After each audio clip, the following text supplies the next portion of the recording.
जो कार्य हमने किया नहीं उसको हम नष्ट नहीं कर सकते, जातियां हमने बनाई नहीं, हम इसको समाप्त नहीं कर सकते। युगों से जातियां चली आ रही हैं और आगे भी रहेंगी, लेकिन ये वाद विवाद निकाल देना चाहिए। तो बंधुओं, SC, ST, BC, OBC फलाने फलाने अनेक प्रकार की इसमें शाखाएं बनाई हैं, किसने दी है?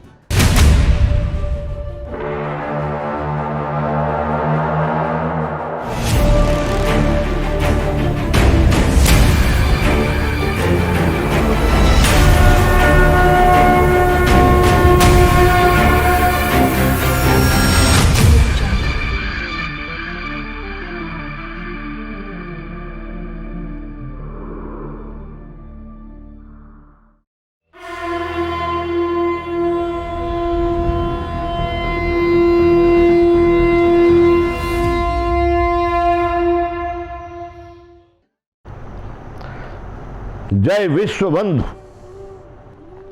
तो बंधुओं, विषय वही है आरक्षण, बातें भी वही है। अब मैं आपसे पूछना चाहता हूं, हे आरक्षण के लाभार्थियों या समर्थकों, आप चिंतन करो प्रेम से, मेरे भाई बंधु बनकर के, देश के भारतीय बनकर के चिंतन करो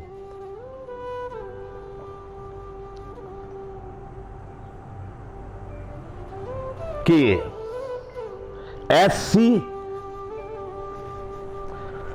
का मतलब शेड्यूल कास्ट किसने दिया? ये आपको ये संज्ञा किसने दी?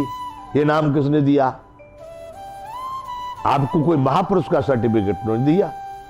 आप कहते थे पहले जातियों, अभी सरकार ने कुछ प्रतिबंध लगाए, भाई जाति सूचक शब्द कहेंगे तो काम बिगड़ जाएगा।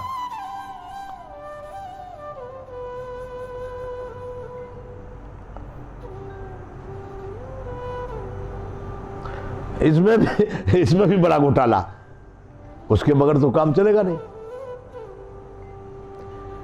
आपको ये शब्द बोलने ही पड़ेंगे।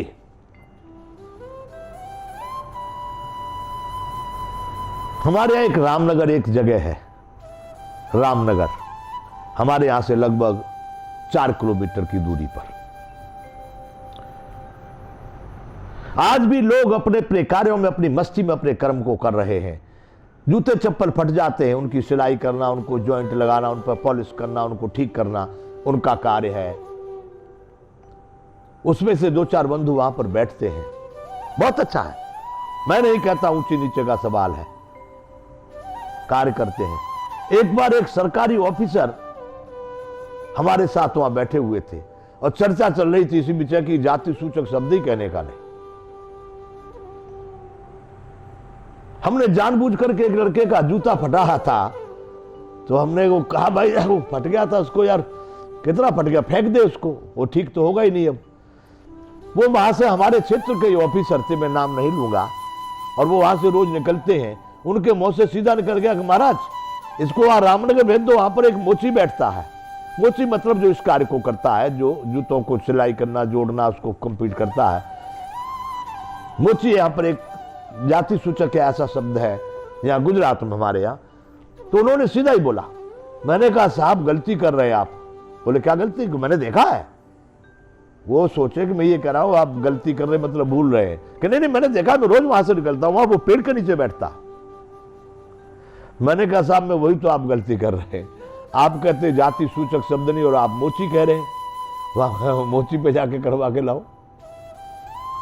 बंधुओं में ये कोई आलोचना या कोई राग द्वेष की बात कर रहा हूं, नहीं। अरे ये कार्य है, कार्य जो कर रहा है आपको संबोधन करना पड़ेगा। कथा करवानी है तो लोग कहते वहां फलाने पंडित के पास चले जाओ। अब आपका जाति सूचक नहीं कहेंगे तो कथा करवानी है तो कहां जाए, किसको बुला के लामे बताओ? आप कुछ तो संबोधन करोगे, कथाकार कहोगे, व्यास कहोगे, ब्राह्मण कहोगे या कथावाचक कहोगे, कुछ तो कहना पड़ेगा कि नहीं? कपड़े धुलवाने हैं तो कोई संबोधन करोगे कि नहीं? बाल कटवाने हैं तो कोई संबोधन करोगे कि नहीं? कैसे काम चलेगा? मैं इस चीज से सहमत नहीं हूं। जो कार्य हमने किया नहीं उसको हम नष्ट नहीं कर सकते, जातियां हमने बनाई नहीं, हम इसको समाप्त नहीं कर सकते।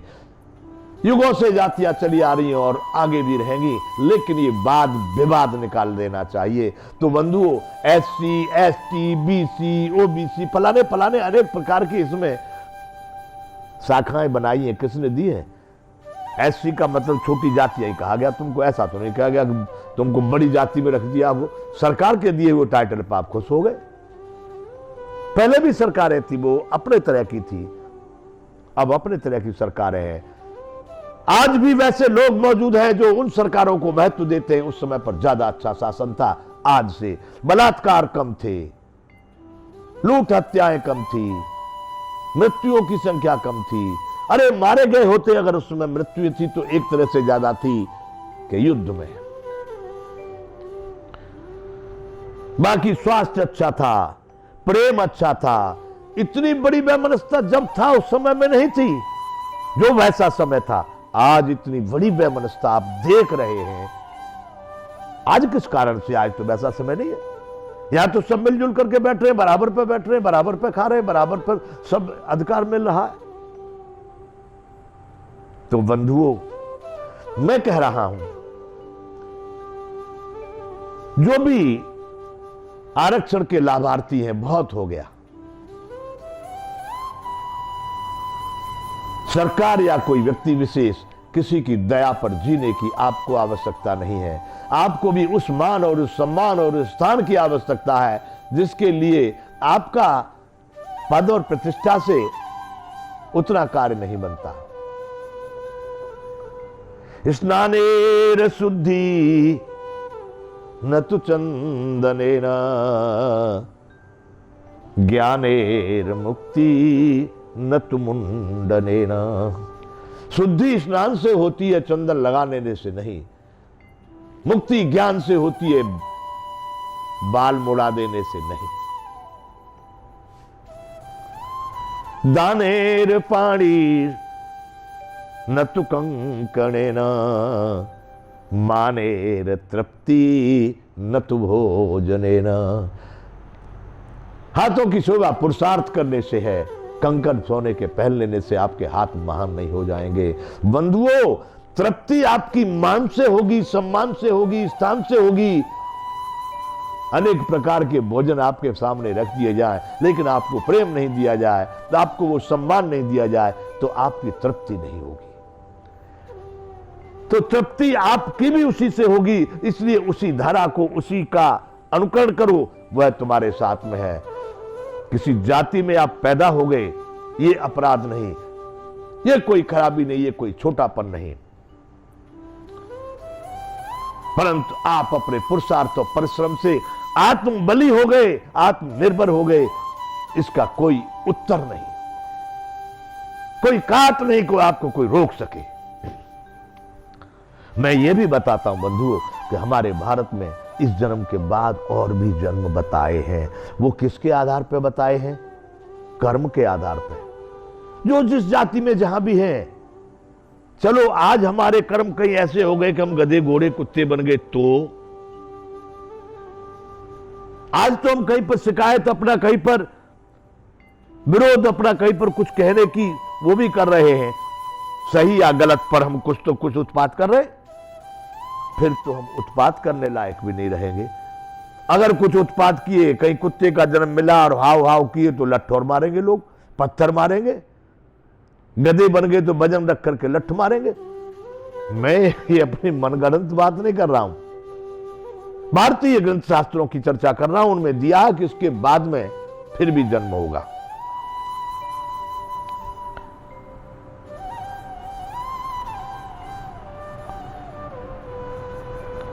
गीता के दूसरे अध्याय में एक श्लोक है,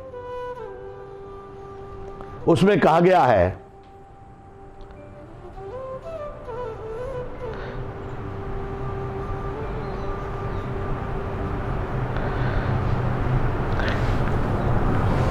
कि मनुष्य जिस तरह से अपने पुराने वस्त्रों को उतारकर नए वस्त्र धारण करता है, उसी प्रकार ये जीवात्मा भी, पुराने का मतलब पहले वाला शरीर, ऐसा नहीं भाई बुढ़ा हो गया तभी मरेगा, जवानी में भी मर सकता है, बचपन में भी वो शरीर नष्ट हो सकता है, परंतु वो पुराना, उसके बाद में नया शरीर धारण करता है।